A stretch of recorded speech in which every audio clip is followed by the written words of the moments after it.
Across America, 7 million acres go up in flames each year. While globally, wildfires burn over 1 billion acres of land annually.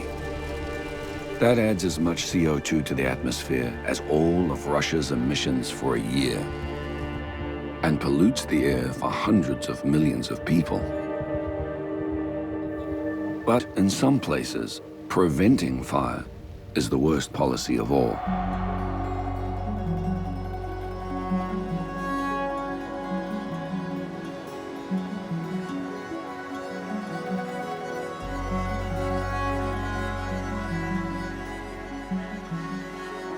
Grandfather, grandmother, see us here, your children, your grandchildren, and your great-grandchildren. Guide our hands as we bring fire back to the land, to restore the ecosystem, to restore our food sources and our medicinal sources. Waklau, waklau, waklau. Yahweh, hey, oh, hey, hey. Yahweh, Yahweh. As Native people, everything that you do had to do with prayer. And so we're sending up prayer to acknowledge that we're bringing fire, we come in a good way. You know, we want to bring balance to our land, to take our place as stewards of the land and to take care of it and restore it to health. These forests are cared for by California's Yurok Nation. You guys can go ahead and get your fire on. Since the time of Spanish colonial rule, authorities here have outlawed the indigenous community's traditional burning practices. That's only made matters worse. Now the dense undergrowth is like a tinderbox awaiting a spark. As California sets new temperature records, the danger of uncontrollable wildfires increases. When you're doing a burn and you're reducing the amount of this understory fuel, then the fire has less to feed it. It has less food. Wow, we're gonna see some activity over there. Prescribed burns like this are conducted by a large team and only when weather conditions allow. They light small, controlled burn lines, which deprive the fire of fuel, helping to keep it under control. What could turn into a terrifying mega fire next summer is instead a force for good. Fire is meant to be a natural part of the ecosystem. These lands, they evolved with fire. They depend on fire to be healthy. So when it's all crowded out with brush like you see now, all that brush is sucking up water. It's like if you had a cup of water and there was 20 straws in it sucking out of it, how long is it gonna last? And so the creeks start to disappear, and the creeks feed the river, which have fish in them.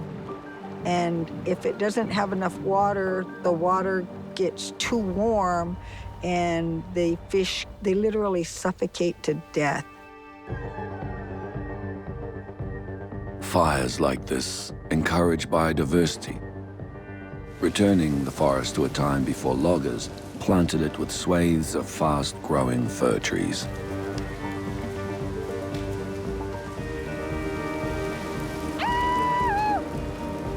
Look at that. We was just full of joy to see them going down because they really suck up the water. They're like a giant straw in the cup.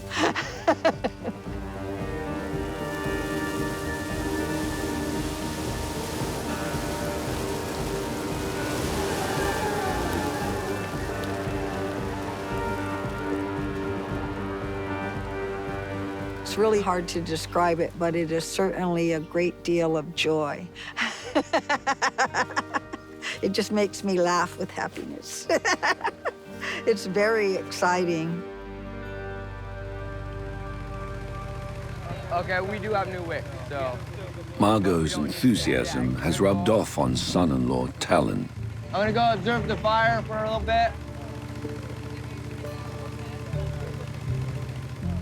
I love fire. I feel like I've built an amazing relationship with it. And when we're out there burning, I know it's truly a way to maintain balance for Mother Earth and for all of us.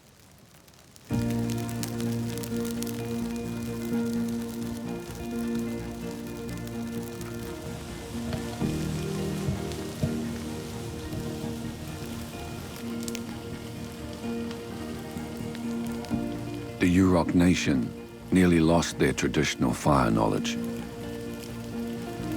But Talon's kids are absorbing it firsthand from an early age. How's Gram's boy? How's Gram's boy? What we started will carry on into generations into the future. Like, our vision for it will not be completed in our lifetime by far. And so it's important to start passing the information down to the next generation. My two boys are my world. I've just been kind of blessed with this fire, in more recent years of my life, but it's something that they'll get to see. They have seen since babies, and they just smile so big, and they're like, look at the big flames, They should be introduced to fire as babies. And so that's what we do. It feels really good to know that we're restoring our lands, and that with restoration of the land comes restoration of the people. It brings pride to the people that are engaging with fire.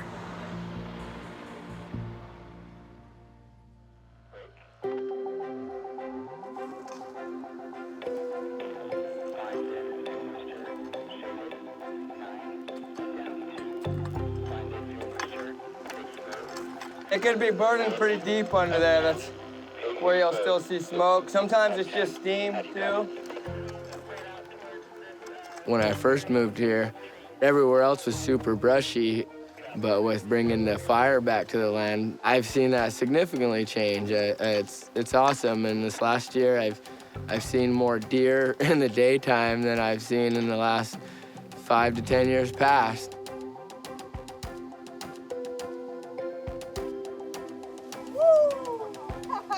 I want my children and grandchildren and great-grandchildren and so on to have a good place to live. I want them to know who they are as Native people, to have a healthy river to swim in, to eat salmon, to hike the hills. I can't change the world, but I can change this small place where we live, and then share that information with other people. The Yurok are restoring balance to the ecosystem and reducing the risk of major forest fires in the future.